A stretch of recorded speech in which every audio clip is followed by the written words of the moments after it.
In continuation of video lectures for semiconductors, part 2 for NEET and other entrance examinations. Now, we'll discuss about the forward bias and reverse bias. Problem, how you identify whether it is forward bias, diode is forward bias or reverse biased. So, one problem we'll do like this. So, here in the following circuit,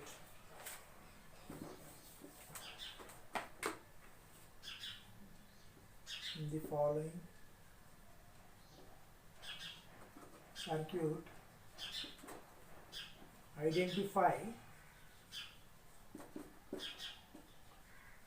which one is forward biased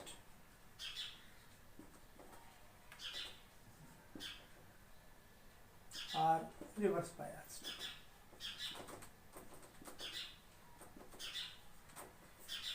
Now in this forward bias and reverse bias, now we will take this example for this like this: 0 plus 1 plus 2 plus 3 plus 4 plus 5 plus 6 plus 7 plus 8 minus 1 minus 2 minus 3 minus 4 minus 5 minus 6 minus 7 minus 8. So above 0, that is 1. Suppose plus 6 is greater than plus 2, minus 2 greater than minus 5, like this. Now here we will take a problem of A. There is a diode connected to a resistor. This is P, this is N. Now here this is plus 3 volts and here it is plus 6 volts. Now what type of bias it is? Positive connected to positive and negative connected to lower value, comparatively lower value, plus 6 and plus 3. So what is this here? It is forward biased. It is forward biased. Similarly, the other one will take. Second B,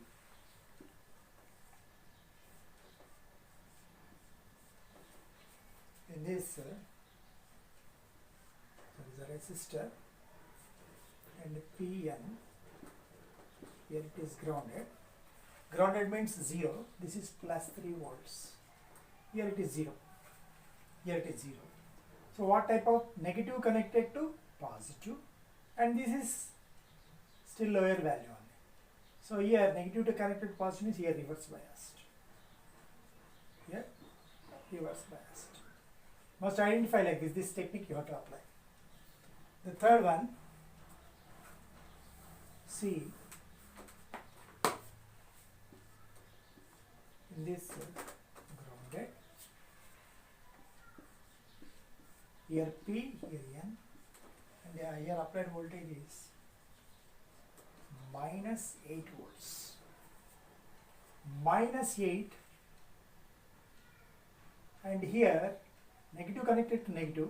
This positive is higher value, only 0. So it is forward biased.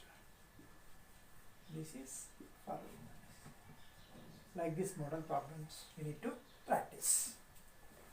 Now, next one is, suppose for ideal diode, if we take ideal diode means its resistance is 0. It offers 0 resistance. Suppose in some problems they give diode forward resistance.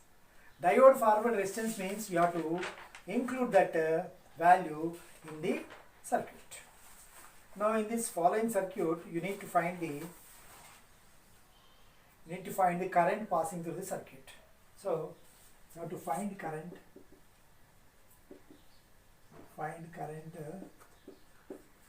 Passing through circuit.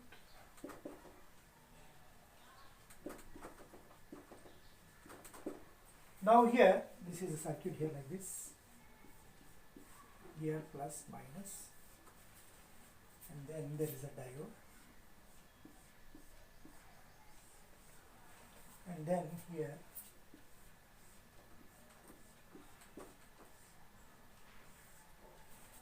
now in this ordinary diode works only in forward bias. In reverse bias, it will not conduct any current. diode D1, D2 are there. Here 8 ohms resistance is there. Here 2 ohms. Here also 2 ohms. Now here 10 volts. Here, this is, if you connect, see the circuit D1, D2, negative connected to positive, this is reverse bias. This diode will not conduct current. Current will not pass through this. Only you have to take this. Suppose I is the current here. Since the current is not passing through, only through the diode the current will pass. So if you use Kirchhoff's laws, 10 volts minus 8I minus 2I is equal to 0. That is, I is equal to 10 by 10. That is 1 ampere. This one no problem. Like this. Suppose that this is the diode is ideal diode, so it offers 0 resistance. Apply the problems they mentioned. That is ideal diode. Otherwise, diode forward resistance is given. That you include in the circuit. Next. Coming to the transistors. The transistor means a transfer of resistance. That is called transistor. There are two types of transistors. One is PNP transistor. The other one is NPN transistor. So unlike diode, here in transistors you have 3 terminals: emitter, base and collector. This is base, this is emitter, this is collector, and this arrow indicates the direction of flow of electrons. This is PNP transistor. There are 2 types, one is PNP and second one is NPN. Now here another one. Direction of electrons here like this. E. Here emitter region is heavily doped, collector region is moderately doped, and base region is lightly doped. Okay.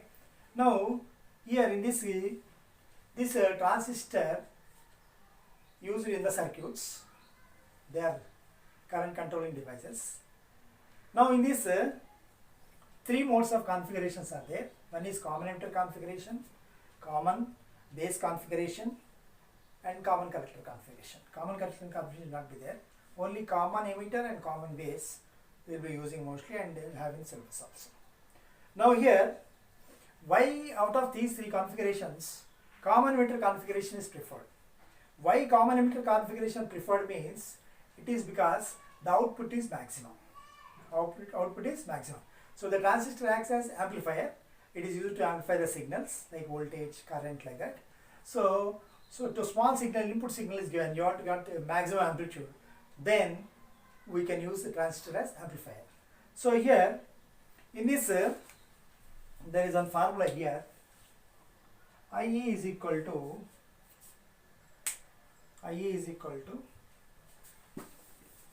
IB plus IC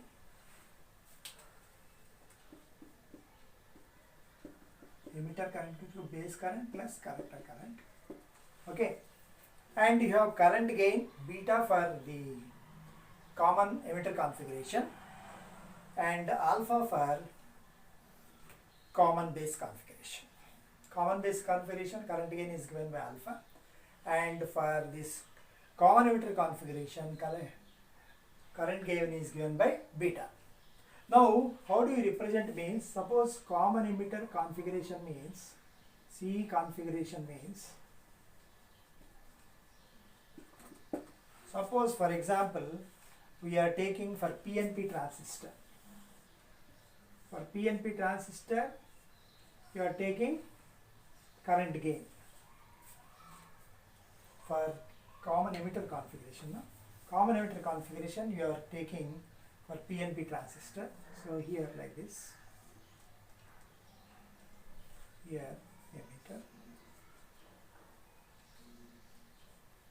base, and then collector. This is collector, IC, yeah, this is collector, this is base, this is emitter. So here emit collector, this is output, collector is output, base is input. So output by input is current gain. Beta is given by delta IC by delta IB. Whatever the terminal is grounded, then it is that type of configuration. Emitter is grounded, common emitter configuration. If base is grounded, common base configuration, like that. So in this we can write beta is equal to delta IC by